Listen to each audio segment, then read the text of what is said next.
All right, vyegulevy.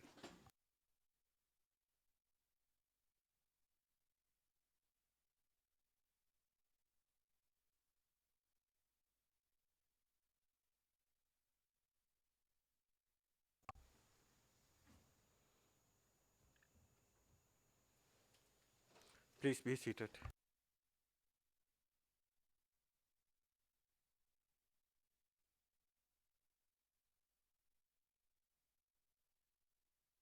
Your Honour, thank you. The prosecution began, and I wasn't altogether sure what their submission was on this, in relation to the word procure and the word used. We are not arguing that Bradjanin or Krajisnik elevated the standard, but it's clear when you read both judgments and when common sense applies and practical application in a trial applies, then used has to be refined according to the case being advanced by the prosecution. And Krajisnik makes this crystal clear. Procurement, requesting, commanding, instigating, and so on. I use this desk in front of me, but I can't just pick it up and take it away with me. So we need refinement of the word used according to the case that's been led. Prosecution's attempt to stick with used is similar to their attempt to stick with association. It lowers a threshold. It leaves it vague. It allows Your Honour to convict more easily. Adapting Krajisnik at paragraph 239, what Krajisnik Appeals Chamber said was that such a link could be shown where there is clear evidence that orders were passed, so in this case to the 3 units, and or that the accused was actively supervising the operations and their orders and operations were undertaken on the basis of a plan of action formulated by the political leadership. Now, in this rebuttal, I want to address several parts of that, and I want to address other parts of Mr. Stringer's speech. So first we'll address the issue of truthfulness of Kula, and the second we'll address the prosecution's claim that Stanišic could not have been around all this swirling ethnic cleansing or individuals engaged in ethnic cleansing without himself being a fully fledged member of the JCE. So looking first at the Kula Award speech, it's obvious the Kula Award speech does not contain the truth. It's obvious it's an award ceremony. It's obvious by virtue of the paucity of evidence the prosecution have led in relation to what was on the Kula Award speech that it was not true. Let me just pick out a few things which are not on there, which we know from this trial happened. Let's take Mr. Stanisic's attempt to set up a anti-terrorist unit in September of 1991. Why at the very moment that Stanišic is supposed to be expanding his Red Beret operation in Croatia, does Stanišic decide that the nascent unit should remain at camp and not take part in the war, but would remain and train its own members? I addressed that at length yesterday. Now, the prosecution, I don't know if they challenged this, but now they challenge their own witness, RFJ 137, who gave evidence over several hours about that.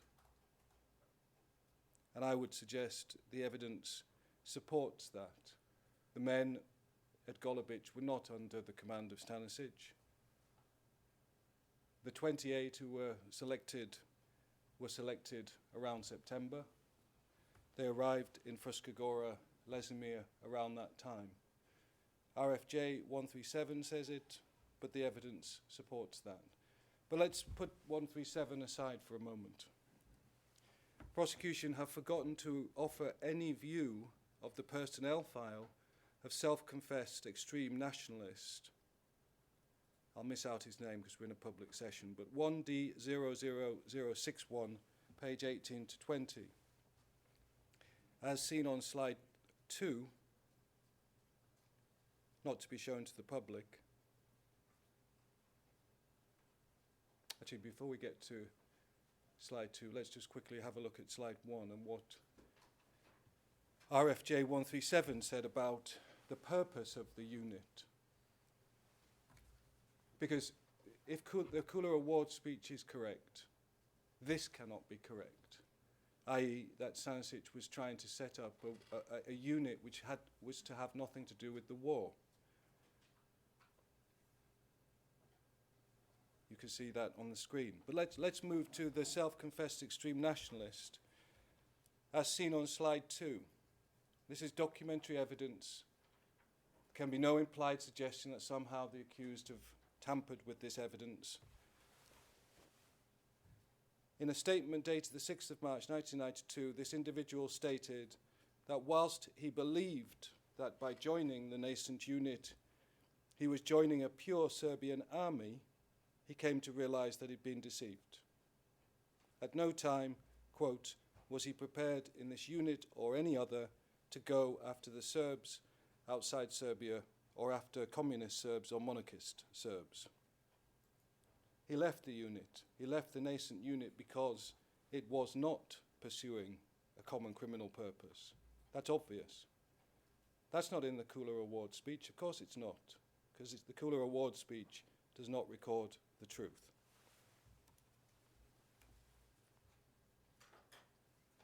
The fact that, as RFJ 137, the 19th of July 2017 at page 47 confirmed, that Stanišic was asked whether the nascent unit could be used in Vukovar and he said no.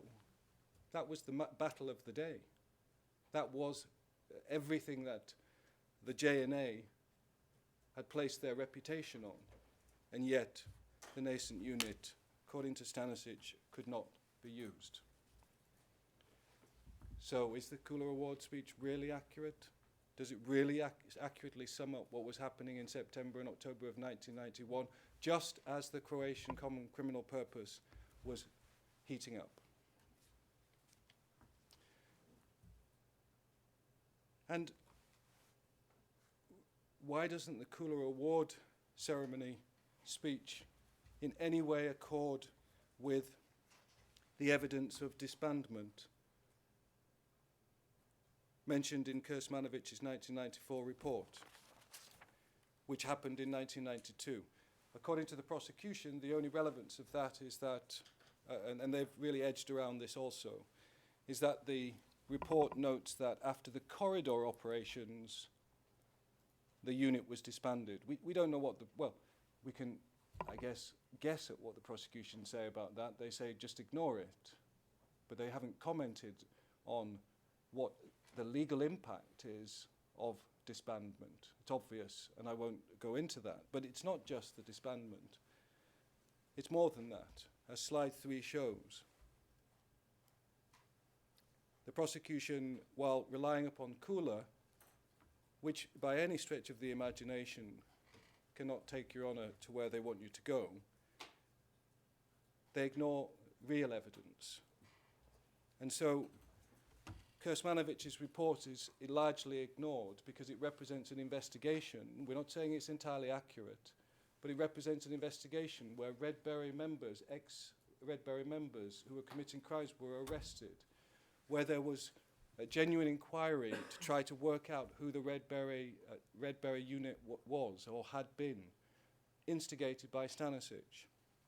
But the point I want to draw Your Honour's attention to is the bit that the prosecution want to forget. Further, quote, in the course of 1992, almost all its members had willfully abandoned the unit or were expelled from it due to various reasons. So it's not just a disbandment after the war operations. It's a nascent unit which is collapsing throughout of 1992. Of course, you won't hear that in the Cooler Award speech, of course not. And you won't hear it in the prosecution's analysis. What does it mean if almost all its members had willfully abandoned the unit during 1992?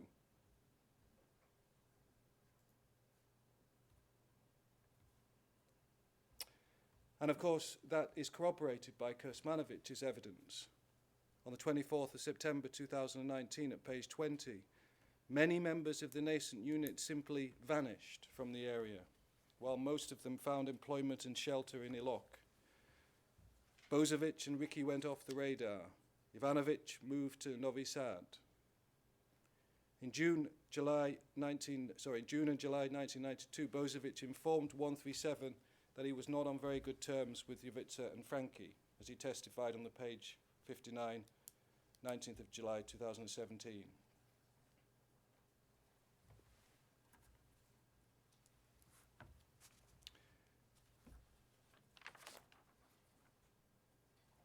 What did the prosecution say about that? Nothing. But what does it tell Your Honours about the law? Well, even if there was no evidence of disbandment, it would tell Your Honours that the prosecution must establish beyond a reasonable doubt that Stanišic, let me use the prosecution's word, that Stanišic used Bozovic in Dubois, used Cerny in Bosanski Samach, and used Crnogorac in Brčko. Not just used them, but used them in furtherance of the common criminal purpose. Let's put it into the lens of the prosecution case, that Stanišic commanded Bozovic, commanded Cerny, commanded Crnogorac in furtherance of unification and a greater Serbia. And what does the evidence of disbandment tell us? What does the evidence of most of the members leaving in 1992 tell us? It tells us that that inquiry must be even more rigorous. Because what if Bozovic was one of those members who left in 1992? What if Crnogorac was? And so on. This is what the prosecution ignore. It's no point just simply reiterating the word used. You have to contextualize it, put it into the context of the case, and take notice of the evidence.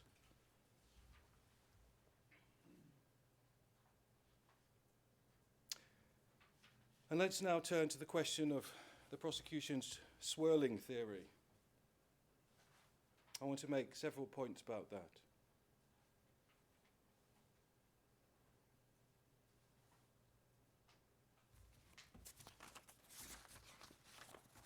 First of all, you will of course appreciate association with others who are engaged in crime doesn't take us very far, whether we're looking at the word used or procurement or commanded or deployed. What is the evidence of Stanishic's command? That's what we're looking at. What is the evidence of his procurement? That's the first thing I want to look at. And then the second is to look at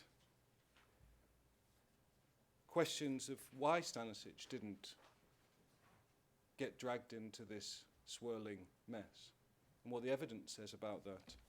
And thirdly, I want to look at the prosecution's attempt to abandon their common criminal purpose, again, which we've heard today. So the question of what Stanišic did, what the prosecution can prove he did,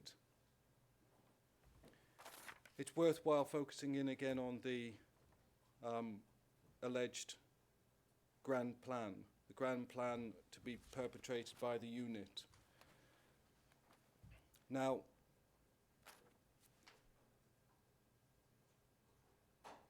what Your Honours obviously must do is move beyond this swirling mess of criminality, which of course no one can deny, and look at what Stanisic's role was. The prosecution attempt to circumvent the lack of evidence through various techniques, and I won't go through them as I've done yesterday, but I will touch upon a couple. They say that Stanišic acted in the shadows.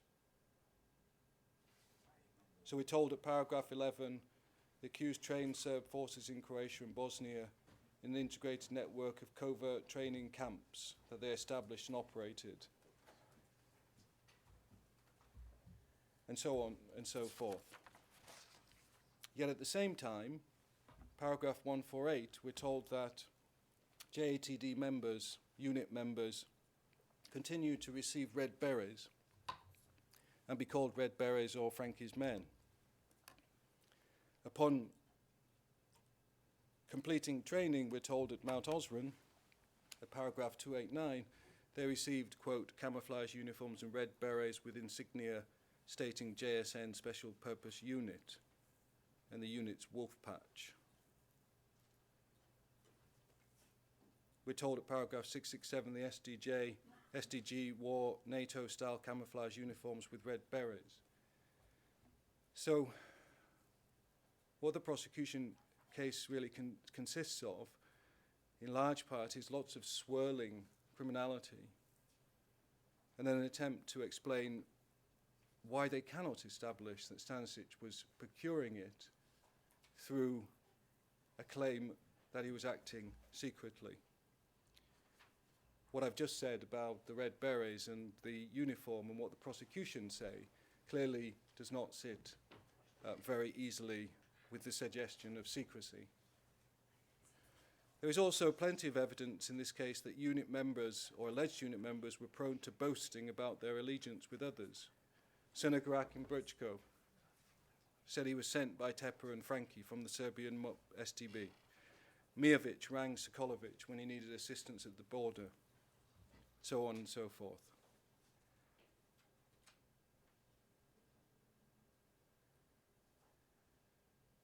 What the prosecution's focus on swirling criminality really amounts to is an invitation to your honours to convict by guilt by association and not look at the links, the procurement links. If Stanišic commanded Dragan into Divic in 1992, why did Mladic not note this in his notebook, his private notebook? If Stanišic commanded Crnograk into Brčko in 1992, why did Mladic just not pick up the phone, ring up Stanišic and say, can you remove your men? They're now a problem.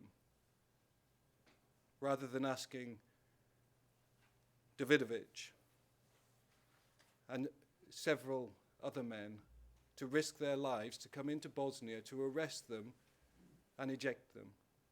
Would have been easy. Stanišic had been in command of them for years, or at least for a year by then, and he'd been cooperating with Mladic, Mitro Stanišic, and so on. So yes, plenty of swirling criminality, but not so much into common sense or common sense linkages are visible in the prosecution's case.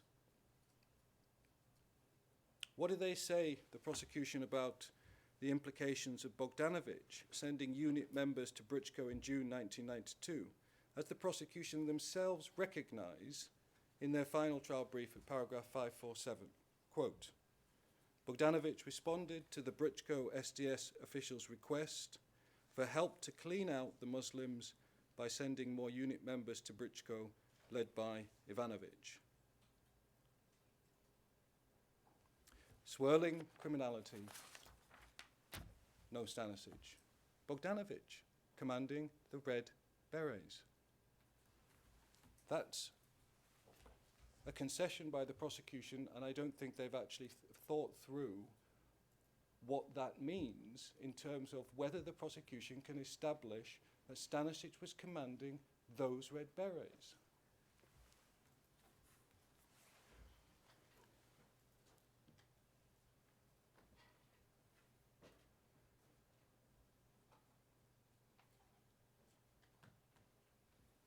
And let me have a look further at this issue of swirling criminality.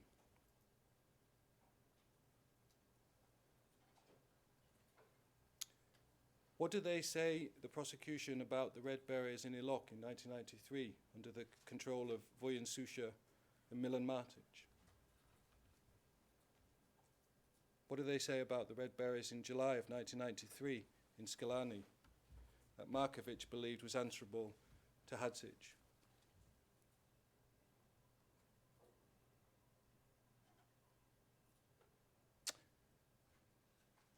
The prosecution's swirling theory breaks down as soon as you start to examine the links. There's no evidence that Stanišic commanded Vojen Susha. We dealt yesterday with the evidence of his relationship with Martic. No evidence that he commanded Martic. But yet they have Red Berets. And it's not just the links, it's the activities themselves we need to look at, because whether Bradjanin or Krajisnik, the prosecution have to establish that Stanišic used or procured these criminals in furtherance of common criminal purpose. Let's avoid the controversy for a moment on the precise nature of the common criminal purpose. I'll come to that in a minute. But let's just focus on crime here. Why do the 1992 and 1993 Red Berets largely avoid military action and cooperation with the RSK and RS authorities in favour of looting? Lots of criminality, but not actually much support for the Bosnian Serbs or the Croatian Serbs' common criminal purpose.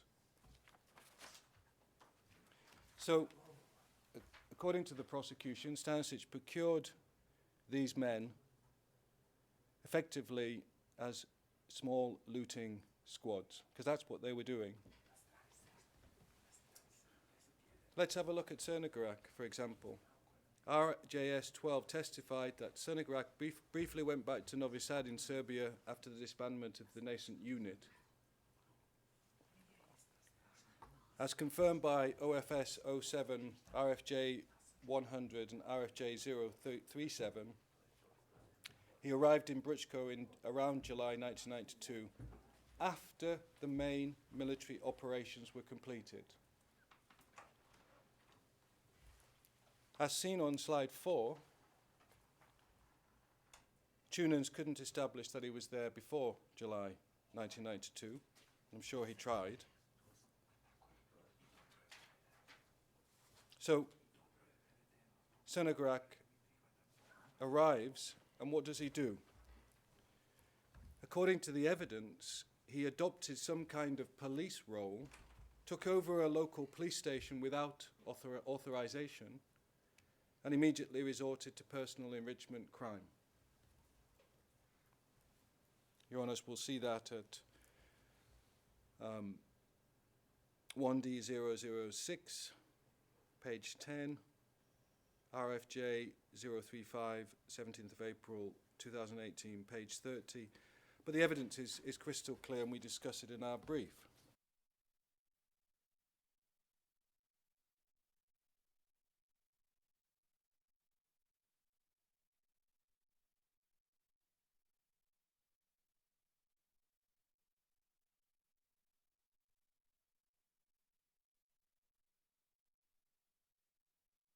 So, undoubtedly, Crnogorac was a criminal.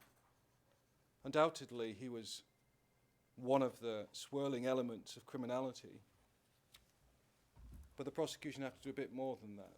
They have to establish that Stanišic, and it doesn't make any sense, Stanišic, the chief of the state security, with undoubted access to resources that common sense tells us comes with such a position.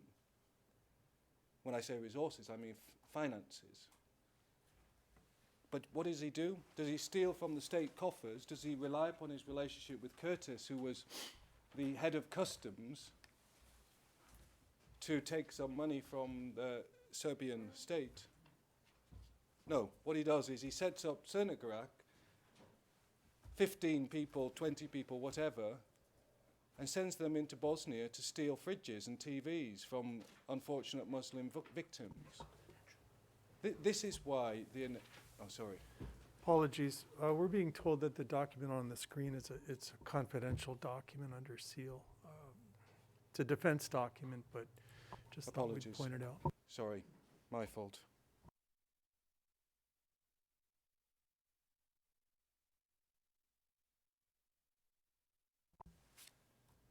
Your Honours, I think you have my point. The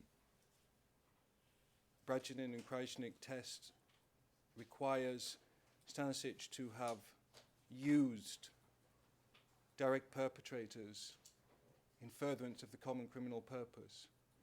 And the prosecution's thesis of swirling criminality doesn't really help them, because Stanišic wasn't involved in car thefts, racketeering and stealing from unfortunate victims in Bosnia and Croatia. Doesn't make any sense. It's also not the prosecution theory. Prosecution theory is that Stanišic is collaborating with Mladic, collaborating with Micho Stanišic, collaborating with the top echelons of Croatian Serbs and the Bosnian Serbs in furtherance of war operations which ethnically cleanse land, not sending Crnogorac to Brčko to take over a police station without authorization in order simply to be able to steal personal items. One more example, focusing in on eastern Bosnia, Bozovic. According to the evidence, for example, 1D00116, page 1, P0362, page 2, P01942, page 2, P02274, page 1, 1D00069, Bozovic's group was avoiding combat, was involved in looting of basic appliances and refusing to subordinate to the Skalani Independent Battalion. For example, 1D00116 describes that, quote, they simply gather, occupy one cafe or another, desert their positions without anyone's approval, carry off weapons, and now they're simply taking bids.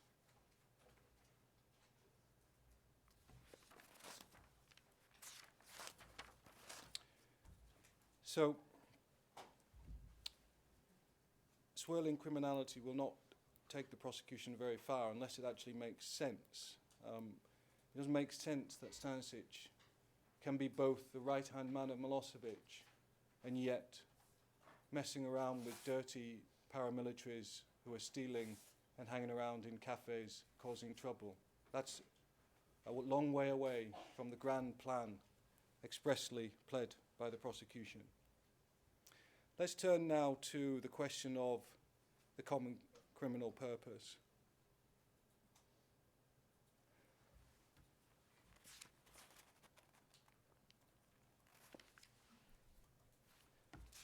Prosecution claim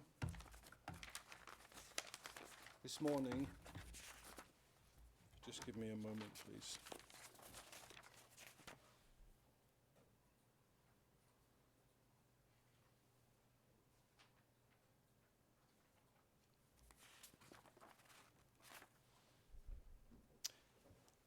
Let's actually stick with the conversation, if I may, about how could Stanišic be around all this swirling ethnic cleansing and not be responsible. Respectfully, I don't even think the prosecution believe it. Why do I say that? Well, of course the prosecution have discretion as to what to charge Stanišic with, but what they've charged him with is quite instructive in this case.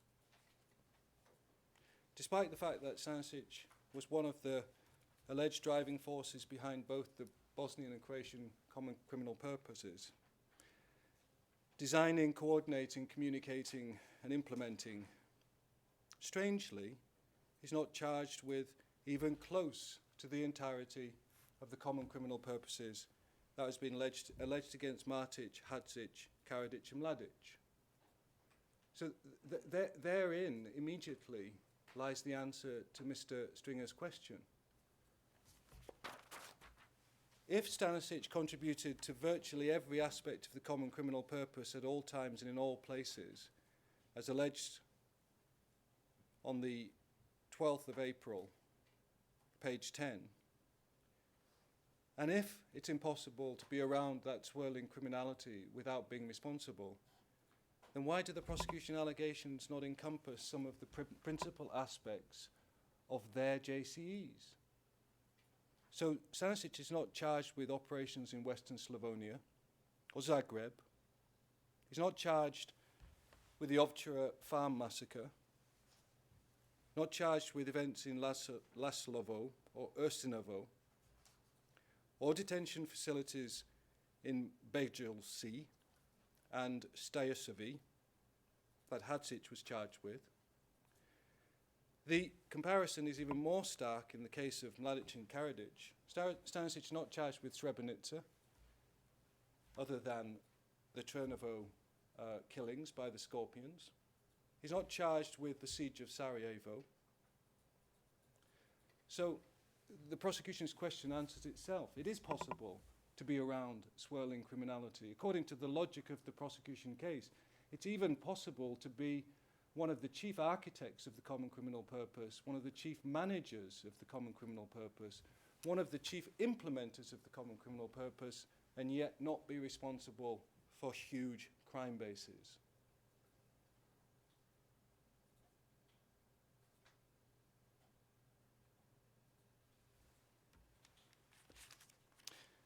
And a similar point arises in relation to 94 and 95 of this indictment. Your Honours will have noticed that the JATD, even on the prosecution's case, was involved in PAUK and the defensive operations in 1995, and I'll come on to them in a minute.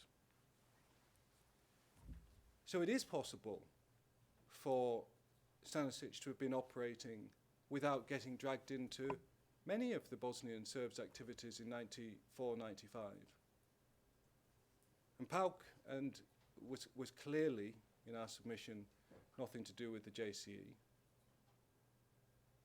And neither were the defensive operations in 1995. So it's quite possible to actually be around all this swirling criminality and not be involved, even on the prosecution case.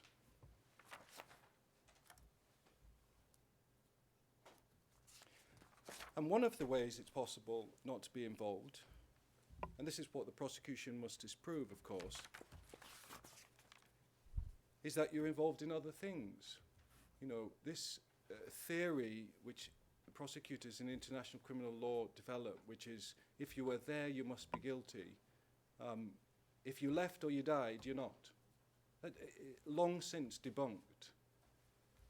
And long since debunked, thankfully, by the rigours of the evidence and the rigours of the law, which require proper links to be established. This is why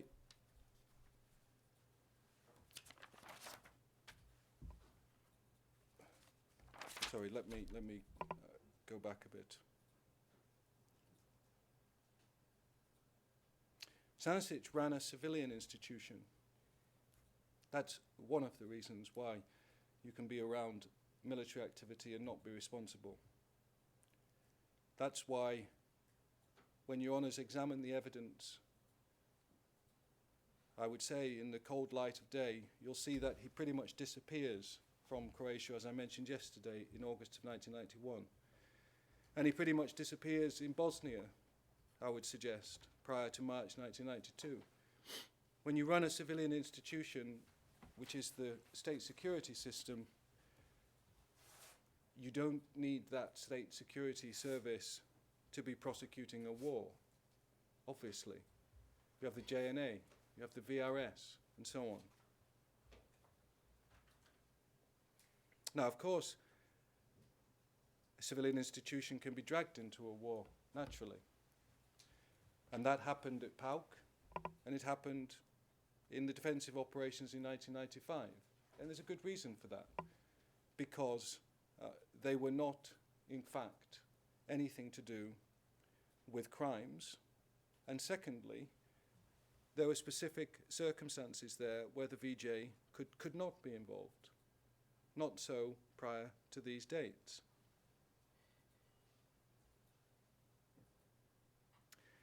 As set out in paragraph 1516 of our brief, Milovanovic confirmed in 1995 the very point that I'm making.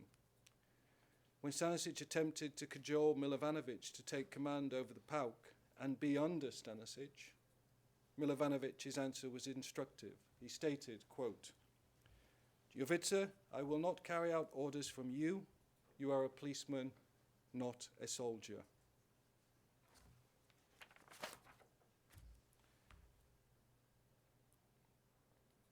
And so Stanishic's role was not to prosecute the war. That's why you see him undoubtedly, there can be no dispute about this.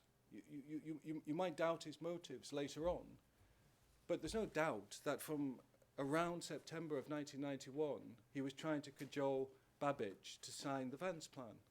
It's absolutely crystal clear on the evidence.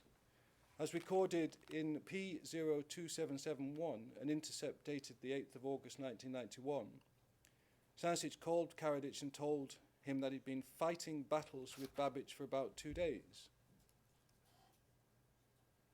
Stanišic found him to be a difficult man lacking political foresight. As Stanišic stated on the 7th of January 1992, he'd been in Croatia. This is at P02787, another conversation with Karadzic. He'd been in Croatia trying to persuade the RSK leaders to act more responsibly and agree to peace. So at a time when Stanišic is supposed to be prosecuting a war, he's actually trying to persuade Babic, Martic, and others, who he referred to, and I mentioned this yesterday, as, quote, fierce Chetniks and, quote, incompetent jerks. So how is it possible to be around these people without being responsible for their acts? Well, this tells us how. The evidence is crystal clear on this point. From around August or autumn of 1991, Stanišic is largely engaged in trying to persuade the RSK leaders to accept the Vance Plan. What does that say about his real authority over them? Well, it tells us he doesn't have that much. Neither does Milosevic. And secondly, it also tells us what his intent was.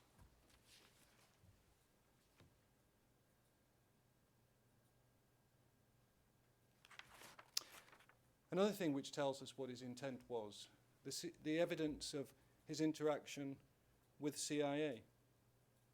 RJS-01 was more than willing to come here and give evidence, put his reputation on the line. We described that at paragraphs 166 to 175 of our brief. I'm not going to go into it. I don't want to cause any controversy here. But it's interesting, isn't it? When all this criminality was swirling around, Stanišic was reaching out to the CIA.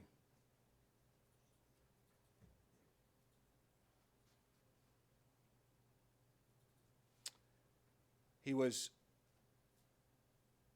a trusted interlocutor. As noted in paragraph 177 of our final trial brief, had RJS-01 been able to testify, he would have confirmed the Clinton administration was openly pro-Muslim and anti-Bosnian Belgrade Serbs, and had there been any evidence to suspect Stanišic of being involved in war crimes, he would never have been invited to the US by the CIA. That's how it's possible, Your Honours, to be around crime and yet still try to be acting to prevent or to calm or to cooperate with responsible actors such as the US. I'm not going to go into all the things that Mr. Stanišic did throughout this conflict, whether it's the releasing of 300 UNPROFOR hostages, French pilot, US journalist in Bayelina, his role in Dayton, all of which the prosecution want to dismiss as irrelevant. And yet they say you can accept, because he was around all this swirling criminality, that his criminal intent has been established. Yeah, maybe, if you ignore all the exculpatory evidence, as they seek to do. If you ignore not just the exculpatory evidence, but evidence which is relevant and probative of intent. You don't reach out to the CIA in 1991. You don't interact with them and take them to Bosnia to find a mass grave in 93, unless you stand somewhat apart from the swirling criminality. And so,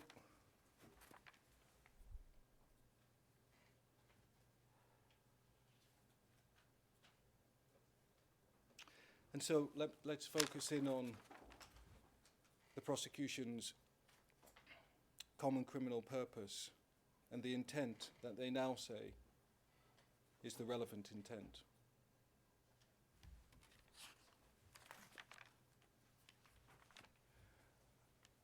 As we detailed yesterday, it's crystal clear the prosecution have changed their common criminal purpose.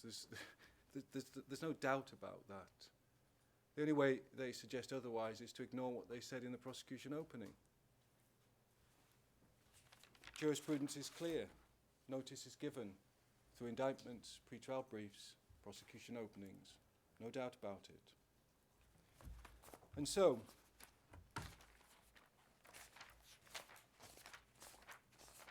let's focus in, first of all, on Ivor Roberts. Ivor Roberts was correct. Of course he was correct about Milosevic wanting to be the new Tito. That's not difficult to discern. But what Ivor Roberts said, and as discussed this morning by the prosecution, Milosevic kept having to scale back his ambitions. He was nothing if he wasn't a pragmatist, Milosevic. He scaled back his ambitions, as the prosecution told you this morning, as Ivor Roberts confirmed, until he realized that the limit of his power would be in Serbia. Milosevic accepted ethnic cleansing in his support of the Bosnian Serbs because it enabled him to hold on to his power. I just want to make one point on that, of course. Accepting ethnic cleansing is not the same as intent. Ivor Roberts was not trying to give a legal opinion. But the thing I want to focus in on is, when did Milosevic scale back his ambitions? That's a critical juncture in this case. And it's obvious in this case when he scaled back his ambitions. Donia, the prosecution's own witness, on the 31st of January 2018 at page 29, told us when that was. The decisive break from Milosevic to the Bosnian Serbs was on the 2nd of March, when Milosevic and the Fry effectively said, sorry, Bosnian Serbs, sorry, RSK, you cannot be part of the new Fry. So when did he scale back his ambitions? That is the clearest indication of when Milosevic scaled back his ambitions, just as the prosecution's common criminal purpose began. And let's say it didn't begin then. Let's say it began in December, which I know some judgments have found in this tribunal. He's still scaling back his ambitions in March. And there can be no suggestion that that was pretense, because, as we've outlined in our final trial brief, there was ample opportunity for him Milosevic and the Fry, to politically align, politically unify with the Bosnian Serbs and the Croatian Serbs from March of in fact earlier than that, from 1991 all the way through to 1995. And I think an enduring question in this case is, why, if the prosecution are right, didn't he do so? Why does he appear to have scaled back his ambitions in March of 1992? Well, survival is the answer.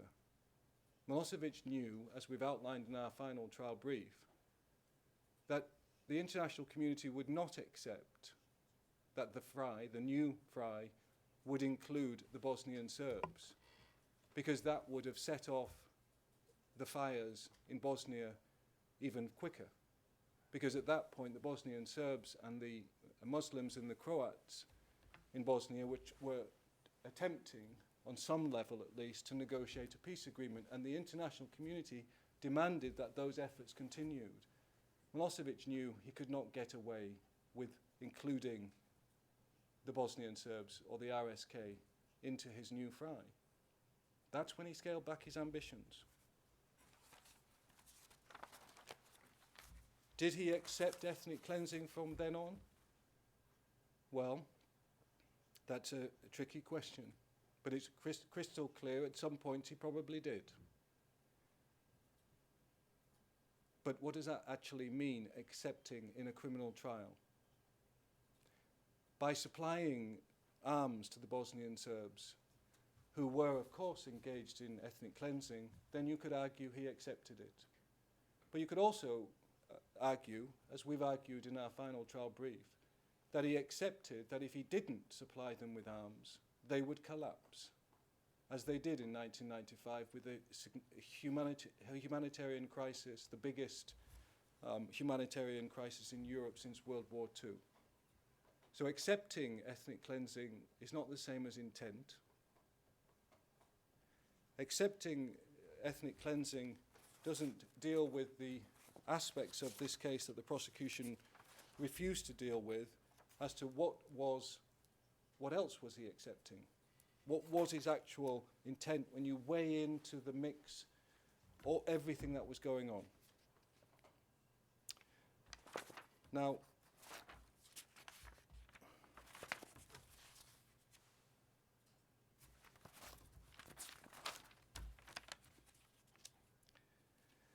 the prosecution's attempt to shift their common criminal purpose has got them into rather a muddle, we would suggest.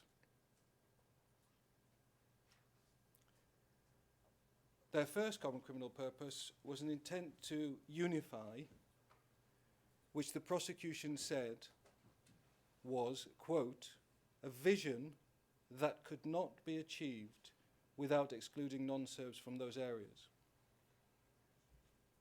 In other words, their intent was to unify, and the unification was inextricably linked with crimes, which is what made it a valid common criminal purpose to be pled in a criminal trial.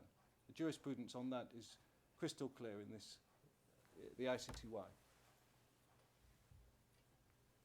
Now, it wasn't such an intent, it was just an intent to ethnically cleanse.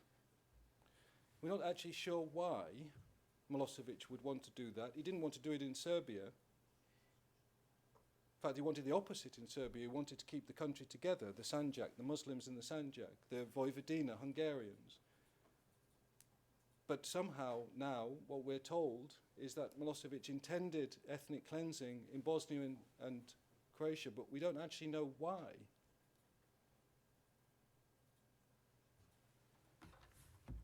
Their previous common criminal purpose made sense. It made sense legally, and it made sense factually, because that's obviously what the Bosnian Serbs were up to. And it's pretty obvious that's what the Croatian Serbs wanted too. Now we have a political vision. No, let me put that differently. According to the prosecution's new common criminal purpose, all that was desired was individual statelets in Croatia and in Bosnia, consisting of Serbs and with non-Serbs ethnically cleansed. But then what was Milosevic's aim for that? After that was achieved, he would have a political union with those statelets? But he could have had that anyway. He could have had that from very early on in the conflict. Apologies for the interruption, but it needs to be put on the record, Mr. President, that we are far, far beyond the scope of legitimate rejoinder. We've actually not spent very much time at all today on rejoinder, unless everything that's being said today is based upon the swirling analogy that was used. But it needs to be put on the record. It's for the chamber to obviously decide, but I just wanted to make clear that our view is that we're far beyond the scope of legitimate rebuttal. Do you have a response, Mr. Well, Your Jordache? Honour, if I would, I don't think that's true, but if it is true, I'd be happy for the prosecution to have time to respond to any of these arguments, as much as we can within the difficulties of COVID and so on. We would welcome a response to some of these arguments. Well, of course, it isn't necessary, as was indicated in the out-of-court meeting yesterday, that we all have to be economical with the use of time, having regard to the constraints that we are under. So, in as much as the constraints would have required you to be selective in your initial reply to the prosecution, that selectivity still applies, and you have to confine yourself, save for the limited spillover which we recognized, which was, I shouldn't say we, which was recognized yesterday. Confine yourself as closely as possible to a proper rejoinder. Your Honour, yes. I've almost done, but I did want to say something about the prosecution's. You know, the prosecution said today that, and repeated their claim that the common criminal purpose hasn't changed, and I wanted to point out how it had changed, and how it had changed from one which is recognised time and time again at this institution, and one that we haven't had notice of, but as important as that is one that has not been recognised as a viable common criminal purpose. But perhaps I can just move to my final comments on that, which Your Honours will have had that point. I would like to say something, though, about what that means and why the prosecution, it seems to present an explanation as to why the prosecution don't think such things as Stanisic's cooperation for peace, or the Milosevic and the Fry's petitioning for peace from 1992, I would add, is actually relevant. It's because they've taken such a narrow approach and distorted and changed their common criminal purpose. And if I can just address you quickly on that.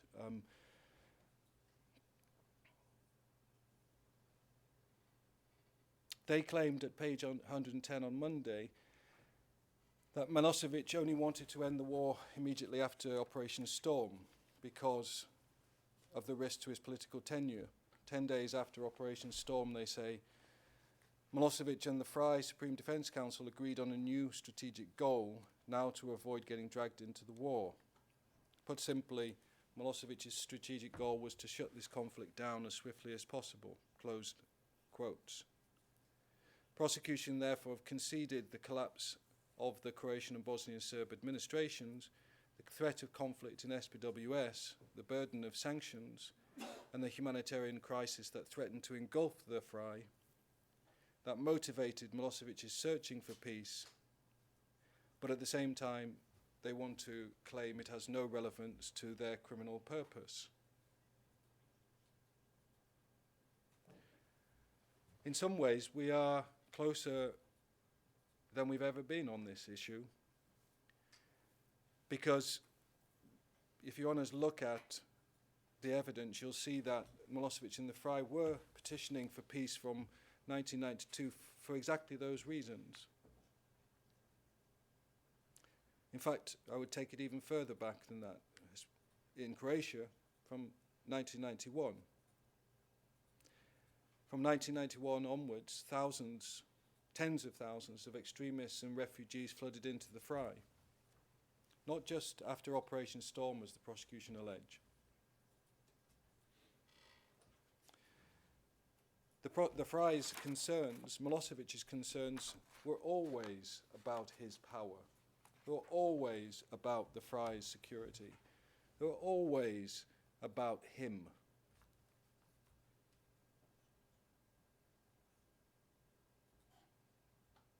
The conflict was at the Fry's doors from 1991. Read the minutes of the Serbian Assembly, the Supreme Defense Council, or the SFRY presidency. That's what the conversation is constantly about. Never about the Bosnian Serbs' six strategic goals.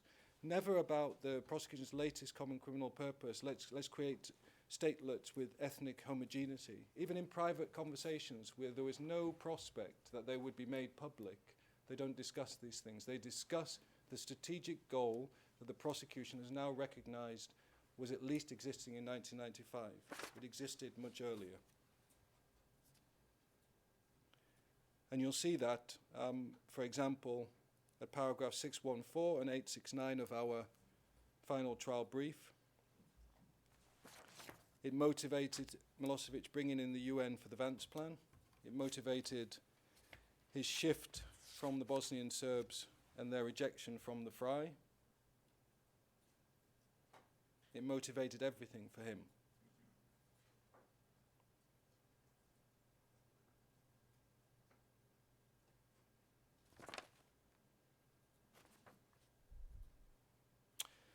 And I'll just finish by reading something he said, which sits completely at odds from the prosecution's new criminal purpose or their old one. Speaking at the SFRY presidency on the 12th of December 1991, quote, "Therefore one has to create, first of all, the conditions for a peaceful solution," meaning freezing and shifting to a peaceful phase, all that has been accomplished so far. This means keeping the authority over those areas. However, if it has been achieved through the people's resistance, it will not be through resistance that international recognition will be achieved. Therefore, now is the phase when one has to start finding political solutions, and it is better to move towards the political solutions when everything that one has achieved is frozen and protected. Consequently, we could discuss all the modes of finding the political solutions. In such conditions when nobody is dying, and when, as the concept states, United Nations forces are protecting those territories from any penetration on the part of any armed force, any armed group, or from deliveries of any kinds of weapons, equipment, or anything else that could endanger security in those territories. Page 10 of 1D01306. So whether you look at Milosevic through the old common criminal purpose, there's no evidence of his desire to unify inextricably linked crimes. When you look at the new common criminal purpose, certainly from this point in time, there's a consistent pattern. The Fry's security depends upon ending the wars.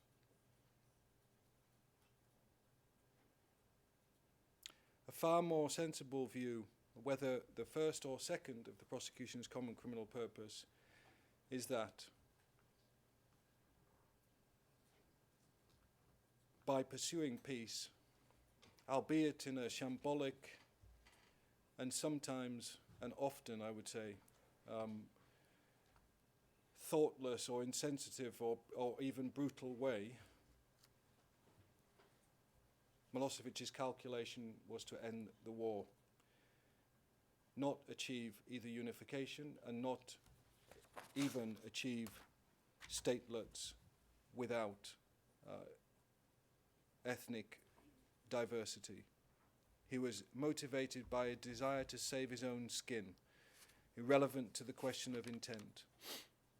And the prosecution's submissions that Milosevic's motive, i.e. that he wasn't a good man, that he was motivated by his own survival, has any relevance to this trial. You don't have to find Mr. Stanišic was a good man. You don't have to find he was had a good heart. That's not what international criminal trials are about. They're about whether intent is present. And the prosecution cannot prove intent merely by shifting the goals of the common criminal purpose at the last ditch of the trial. Thank you, Your Honours. Appreciate the extra time. Thank you, Mr. Jordash. Mr. Bakrash, I assume you do have something to say in rejoinder? Yes, Your Honor, I do. I do have my arguments to make. We'll take the lunch break now and return in an hour. And after we hear Mr. Bakrash, if the OTP has a need to say anything that to the those additional matters that Mr. Jordash will raise, we would hear them then. So we rise. All rise. We will